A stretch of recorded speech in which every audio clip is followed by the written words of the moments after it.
Hello বন্ধুরা, আপনারা যারা রেডমি, এমআই বা পোকো ব্র্যান্ডের ফোন ব্যবহার করেন, তো আপনারা তো নিশ্চয়ই এই সমস্যাটির সম্মুখীন অবশ্যই হয়েছেন যে আপনার গ্যালারিতে বা ফাইল ম্যানেজারে তেমন কিছু ফটো, ভিডিও বা তেমন কিছু অ্যাপ্লিকেশন আপনি ব্যবহার করেন না। তবুও কিন্তু আপনার যে ইন্টারনাল স্টোরেজ বা মোবাইল মেমোরি রয়েছে, সেই মোবাইল মেমোরি কিন্তু অটোমেটিক ফুল হয়ে যাচ্ছে। ধরুন আপনার ইন্টারনাল স্টোরেজ 128 জিবি রয়েছে বা 56 জিবি রয়েছে, সেটি কিন্তু অটোমেটিক ফুল হয়ে যাচ্ছে। তো আপনি কিন্তু আপনার গ্যালারি থেকে বা ফাইল ম্যানেজার থেকে সব কিছু অগুরুত্বপূর্ণ জিনিসপত্র সব ডিলিট করে দিচ্ছেন, তবুও কিন্তু এই মেমোরি খালি হচ্ছে না কোনো মতে। তো আজকে আমি আপনাদেরকে এই ভিডিওটিতে একদম সহজে সমাধান দেখাবো যে কিভাবে আপনি আপনার গ্যালারি থেকে কোনো কিছু ডিলিট না করেও কিন্তু আপনার এই ইন্টারনাল স্টোরেজ ফাঁকা করতে পারবেন, তো এই গোপন পদ্ধতিতে।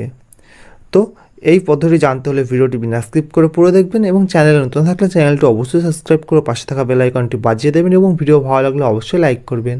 তো চলুন শুরু করি। তো সর্বপ্রথম আপনার মোবাইল ফোনের সেটিংস অ্যাপ্লিকেশনটি ওপেন করবেন। তো সেটিংস অ্যাপ্লিকেশনটি ওপেন করার পরে দেখবেন এখানে অ্যাবাউট ফোন বলে একটা অপশান আছে, অ্যাবাউট ফোনের উপর ক্লিক করবেন। তো অ্যাবাউট ফোনের উপর ক্লিক করার পরে কিন্তু এখানে 2 নম্বর একটা অপশান পাবেন স্টোরেজ বলে। তো দেখুন এখানে শাওমি বা এমআই বা পোকো এইসব মোবাইল ফোনে কিন্তু হাইপার ওএসের নতুন ভার্সন চলে এসেছে। তো আপনারা যারা এখনও পর্যন্ত আপডেট করেননি, তো অবশ্যই মোবাইল ফোনে আপডেট করে নিন, তাহলে কিন্তু এই শাওমির হাইপার ওএস মানে ভার্সনটি চলে আসবে। দিয়ে তারপরে কিন্তু আপনাকে অ্যাবাউট ফোনের উপর ক্লিক করে এই স্টোরেজের উপর ক্লিক করতে হবে। দেখুন আমি মার্ক করে দেবো, তো এটার উপর ক্লিক করবেন। তো যখনই আপনি ক্লিক করবেন তো আপনার সামনে এইরকম একটা ইন্টারফেস শো করবে। দেখুন এখানে যাবতীয় স্টোরেজের যা মানে কোন অ্যাপ্লিকেশনে কত জায়গা নিয়েছে বা কোন ডকুমেন্টসে কী জায়গা নিয়েছে, মোবাইল ইমেজে কত জায়গা নিয়েছে, সব কিন্তু যাবতীয় ডিটেলস কিন্তু এখানে শো করছে। দেখুন খুবই সুন্দরভাবে দেখাচ্ছে এখানে। তো টোটাল দেখুন এখানে আমার 128 জিবি মোবাইল স্টোরেজ রয়েছে বা ইন্টারনাল স্টোরেজ রয়েছে, তার মধ্যে আমার ভর্তি রয়েছে 47.7 জিবি এবং আমার বর্তমানে ফাঁকা রয়েছে 80 জিবির মতো ফাঁকা রয়েছে। তো আমার কিন্তু এখানে প্রায় 80 থেকে 90 জিবির মধ্যে ভর্তি হয়ে গেছিলো। তো আমার মোবাইলে কিন্তু তেমন কিছুই ছিল না, তাও কিন্তু ভর্তি হয়ে গেছিলো। তো আমি কোনো কিছু সেরকমভাবে ডিলিট করিনি, তাও কিন্তু এইভাবে মোটামুটি খালি করে দিয়েছি প্রায় 30 জিবির উপরে। তো কীভাবে আমি খালি করলাম? তো সর্বপ্রথম আপনাকে দেখতে হবে যে এই যে পাশের রোতে যেমন ওপরে রয়েছে অ্যাপস অ্যান্ড ডাটা, তো এই অ্যাপস অ্যান্ড ডাটাতে কত জিবি জায়গা নিয়েছে, ইমেজে কত জায়গা নিয়েছে, সব আপনি বুঝতে পারবেন। তো এখান থেকে দেখুন আমার এখানে সিস্টেমে নিয়েছে 18.37 জিবি। তো সিস্টেম থেকে আপনি কিছু ডিলিট করতে পারবেন না। তবে সিস্টেম ফাইলসে দেখুন 8.71 জিবি রয়েছে, এখান থেকেও আপনি কিছু ডিলিট করতে পারবেন না। তো এখানে ডকুমেন্ট থেকেও সেরকম কিছু না, 25 MB রয়েছে। তারপর এপিকে থেকে 1 MB রয়েছে। তারপর ভিডিওতে কিছু রয়েছে 0.98 জিবি এবং অডিওতেও বেশি কিছু নেই, তো ইমেজেও বেশি কিছু নেই। কিন্তু আমার লোড হয়ে আছে অ্যাপস অ্যান্ড ডাটা, এখানে রয়েছে 19 জিবি। তো আমি অ্যাপস অ্যান্ড ডাটার উপর ক্লিক করব। তো এখানে কিন্তু যাবতীয় যতগুলি অ্যাপ্লিকেশন আছে আমার মোবাইলে, সেই সব অ্যাপ্লিকেশনে কত জায়গা নিয়েছে সব কিন্তু এখানে শো করছে দেখুন। তো আপনিও এখান থেকে দেখতে পারবেন যে কোন অ্যাপ্লিকেশনে কতটা জায়গা নিয়েছে।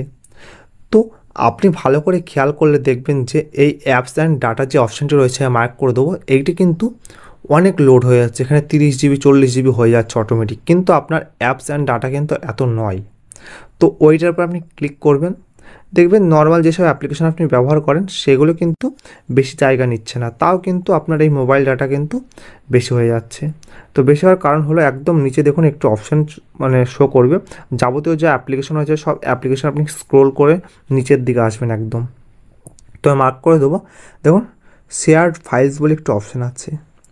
তো শেয়ার ফাইলসের উপরে যখন আপনি ক্লিক করবেন তো আপনার মোবাইলের যে যাবতীয় শেয়ার ফাইল সব কিন্তু এখানে শো করবে। তো আমি যেহেতু অনেক ডিলিট করে দিয়েছি বলে এখানে অনেক ফাঁকা হয়ে গেছে। তো এখানে কিন্তু আমার 30 জিবি জায়গা খেয়ে নিয়েছিল দেখুন এই শেয়ার ফাইল, এখানে এখন টোটাল আমার 476 MB নিয়েছে, এখানেই কিন্তু আমার 30 জিবি পর্যন্ত নিয়েছিল।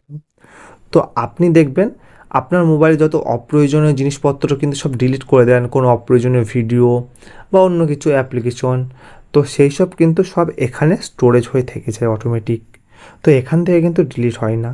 তো তার ফলে কিন্তু আপনার মোবাইলে ইন্টারনাল স্টোরেজ কিন্তু ভর্তি হয়ে থাকে। তো এখান থেকে কিন্তু আপনি এই একটি একটি করে সব ডিলিট করে নেবেন। দেখুন ওপরে এই যে ওটা এটা ডিলিট করতে চান, এইটা আবার ক্লিক করলেন, দেখুন নিচে ডিলিটের অপশান আছে। এইভাবে ডিলিটের অপশানে ক্লিক করে কিন্তু আপনি খুব সহজে এই সবগুলি সব ডিলিট করতে পারবেন। দেখুন আমার যা ছিল সব কিন্তু আমি রিপিটাই ডিলিট করে দিয়েছি। তো এইভাবে কিন্তু আপনি খুব সহজে কিন্তু আপনার ইন্টারনাল স্টোরেজ বা মোবাইল যে মেমোরি কার্ড রয়েছে সেটি কমাতে পারবেন। তো আপনার কোনো কিছু কিন্তু ডিলিট হবে না, তো সব কিছু আপনার ফোনে থেকে যাবে, তাও কিন্তু আপনার মোবাইলের ইন্টারনাল স্টোরেজ অটোমেটিক কমে যাবে বা ফাঁকা হয়ে যাবে। তো আশা করি বুঝতে পেরেছেন। তো ভিডিওটি শেষ পর্যন্ত দেখার জন্য অসংখ্য ধন্যবাদ।